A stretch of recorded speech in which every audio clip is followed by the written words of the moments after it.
Hi guys, this is Carol Hernandez from Bookii.co. So, today I am going to teach you how to not freak out during an exam.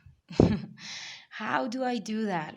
Well, I am going to do a really quick recap on how to remember all the formulas of all the tenses in a very easy way so you don't have to panic in the middle of the exam.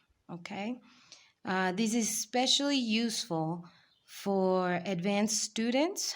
For example, if you need to pass that C2 level, Kai, blah, blah, blah, and you are extremely stressed, well, this is the place where you can, um, you know, get everything out. And guess what? Look, clean paper, no cheating. This is an exam, right?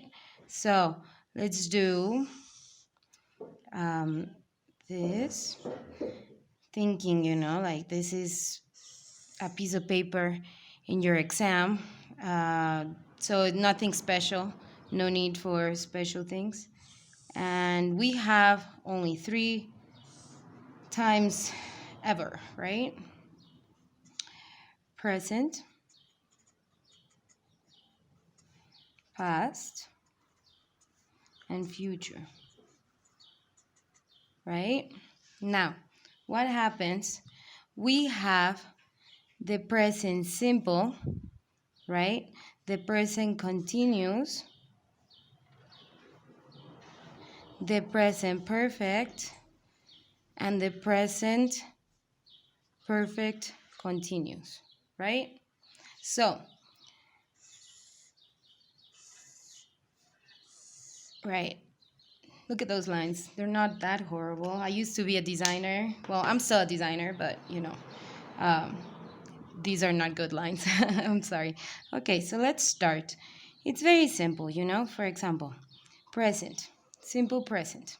So we have here and here 2 different kinds of formulas for the verb to be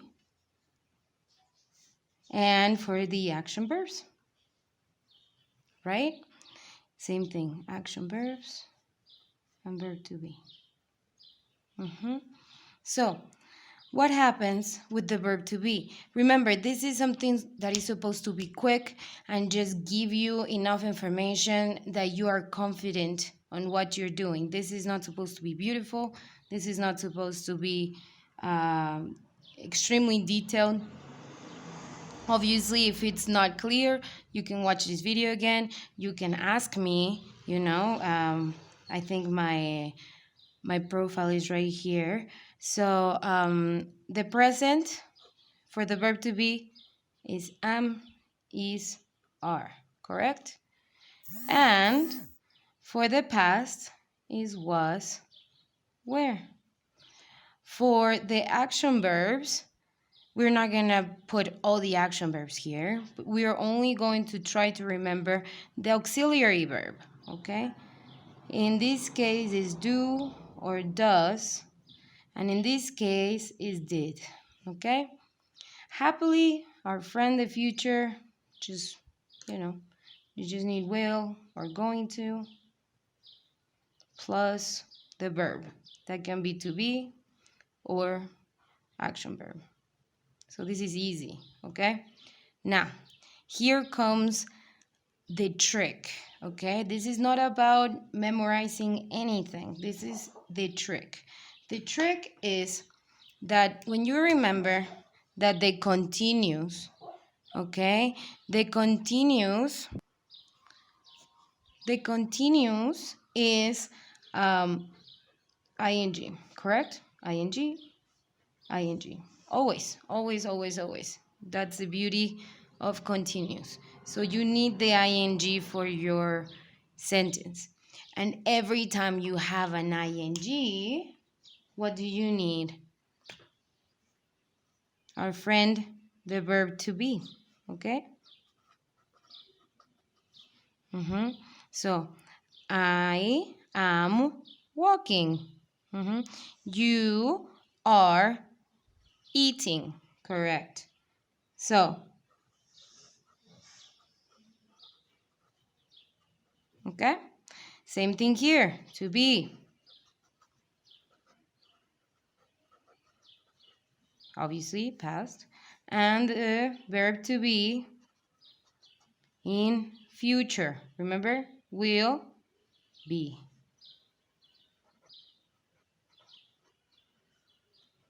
So, he is eating.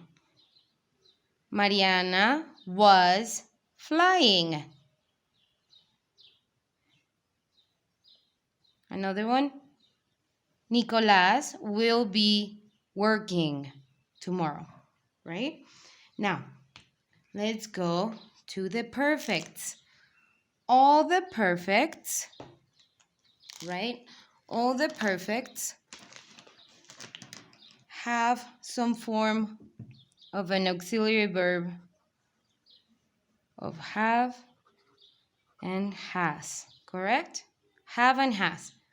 In past is had and future is will have, okay? Okay, now what happens when you have a verb, an auxiliary verb, have or has for a present perfect?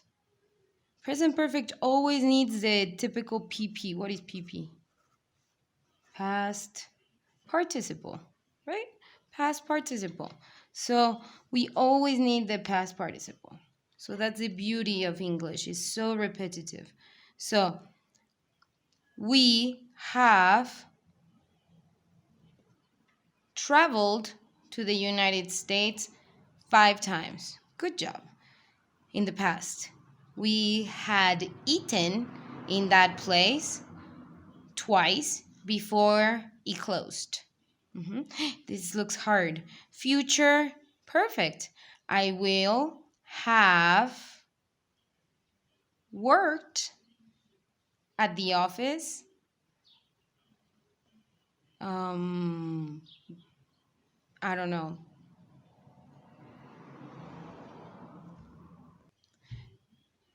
It would be like, I will have worked at the office for 10 years before they close it, right?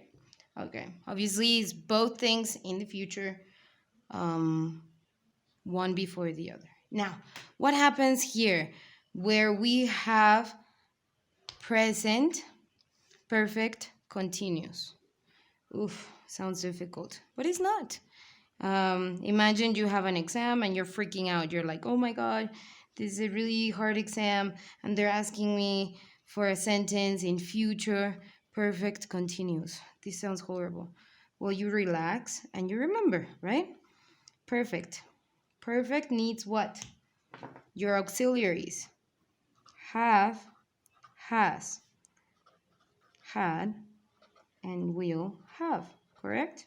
Correct. And we also have continuous. Remember what the continuous needs? ing, ing, ing. Okay, now we have more parts that we're missing. For example, if we have the ing, we need the verb to be always, right? So we need a verb to be here. And when we have the perfects, we need it to be past participles. So what do? These become one. Okay? And now the fusion of these two will give you being.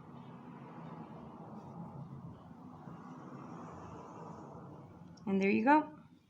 You got the formula, a rough formula, clear enough for you to finish your exam without freaking out.